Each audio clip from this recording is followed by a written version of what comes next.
we're going to need a gate. So here's just an idea of how a gate might look on this end of the courtyard project. Let's check out the new garden and see if we've made any progress with this squash and cucumber that we planted late. There's a little bit of success. Two relatively nice squash this morning. It looks like a couple, maybe 3 of the cucumbers have survived. It's much too wet to do any spraying, so let's just hit this area with the hoe real quick.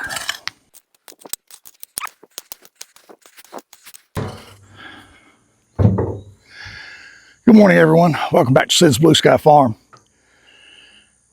If you noticed, I was out in the garden with this little implement, just a simple garden hoe.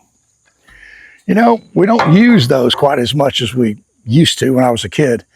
And that tool is really one of the reasons I wasn't interested in learning about farming when I was a kid. I wonder if a lot of you who watch these videos ever spent time when you were young using this tool. It was no fun, man. Rocks, trying to be careful around the plants not to cut them down. Morning glories, coffee plants, every weed you've ever heard of. That tool right there kind of soured me on farming when I was young. Now you saw that we picked 2 straight neck squash from our new planting. We have 4 squash plants and 2 cucumber plants, and we'll be happy to take whatever we get out of them.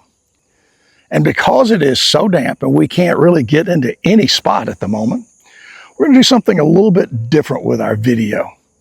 We're going to show you some of the places that we have targeted as upcoming projects. And most of this will happen in the spring when we take these blank areas and we plant something in them. Now, you know me, I'm kind of cheap. I like to buy really cheap flowers, typically zinnias or wildflowers. And I like to transfer my standard plants around the place. Butterfly bushes, volcano bushes, the rulia. And I think that's just fine. I believe the same color all over your place is better than no color all over your place. You may disagree. Put it in the comments. Tell me what you think. So we're going to go to these project areas and take a before shot. Then we're going to go inside and generate an image of what it should look like or what it could look like. But just so you understand, these are not finished areas. This is just close to what we hope will happen. So let's get the camera and let's go to these new project areas and show you the befores, and we'll work in those after shots later on. See you in a bit. Just to explain this idea of the project areas a little bit deeper, this bed was just mulch. Well, forever it was just dirt before we added mulch. Then we threw the zinnias, some sunflowers, some roses, and various things in around that arbor. And it's a really nice little planting area. And here's an area just outside the back door. It's the very back side of the house. We've got a Japanese maple and some hydrangeas that are just sitting there, not doing much, just in front of that one decorative piece. So we're going to show you a picture of an idea we have to dress this area up. And absolutely no change to the courtyard landscape project. That area directly ahead was underwater this morning, so I see it's dried up just a bit. It's just too wet out here to do anything. There are several priority areas for me here in the front of the house. This corner is just bland. It needs a lot of attention, and I think adding some color, maybe 3 or 4 feet off the ground and lower, will help it a lot. And as we're moving toward getting the courtyard landscaped and hopefully finished soon, we're going to need a gate. So here's just an idea of how a gate might look on this end of the courtyard project. Here's a view on the left-hand side of the house of the new fence and the new solar gate. Big bed in the front. And the fence runs all the way to that pasture corner post. Well, one of my ideas is to add some color. And I'm going to try to put some color on the backside of this T-post fence. You might be able to see there's a crepe myrtle down at the very corner, and there's 3 others, 2 in the middle and 1 at the very far corner of the pasture. I'm going to come in here and put some butterfly bushes and some volcano bushes and add a little color along this fence that divides the yard and the pasture. Right here in the front yard facing the house, we've got 2 giant roots that are exposed from the magnolia tree. My idea is to extend that existing bed out beyond this root and give it a little angle back toward the existing bed.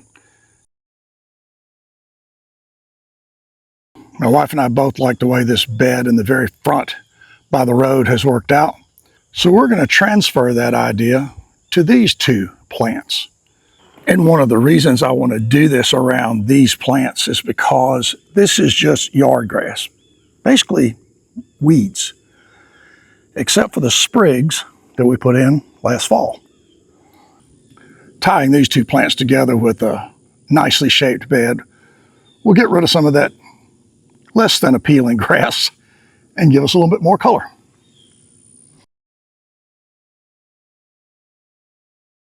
We thought about tying those 2 cherry trees together with a bed, but that's an area of really good zoysia grass. I just don't want to dig it up. Don't want to spray it down or dig it up. We're just going to leave those as they are. I would really like some help from you guys out there watching the video. Throw your thoughts in the comments about this bed. It's the Rulia in front, zinnias, then daylilies and rose bushes in the back. Well, obviously the daylilies and the rose bushes are very, very slow this year. Everything else is fairly healthy. I think there's room to improve that entire bed. What should we do? What are your ideas? It just is lacking something in my mind. Maybe not, but I'd love to hear what you guys think. And the same holds true for the bed on the opposite end that just mirrors each other. Rulia looks good. Zinnias look good. Daylilies and roses are really slow. Tell me what you think. We like the way this corner of the house has worked out with that Japanese maple, the lime lights and hydrangeas. But we have an area right beside it that's just really bland. We're going to come up with an idea to put some color, maybe some medium height plants and some lower ones there.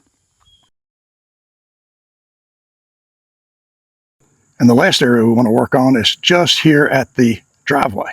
I love the fact that the walnut tree is in a good location and very healthy. Got a few roses and some lily type bushes. I can't remember the name of those plants for the yellow blooms, but we want to add a lot of color. And I think it's going to be something like either zinnias or petunias, something that's going to be bright here and fill in this area. It has a tendency to wash as the water runs down this driveway from the corner of the house. So we're going to add a little bit of material, see if we can slow down some of that water and also just brighten that spot up.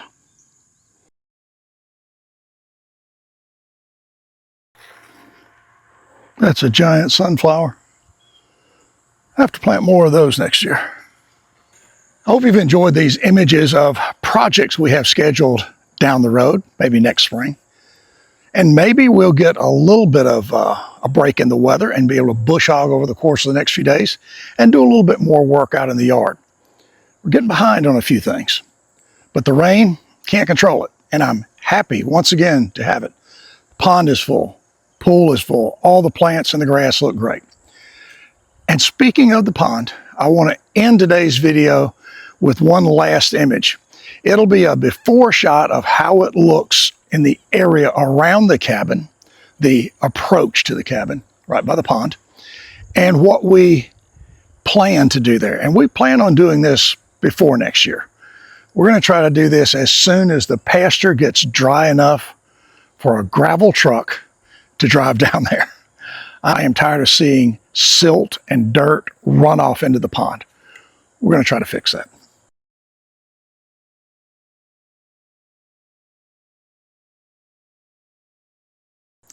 So until we get back together in a week or so, everybody take care. Hope you have a great weekend. We'll see you soon. Bye-bye.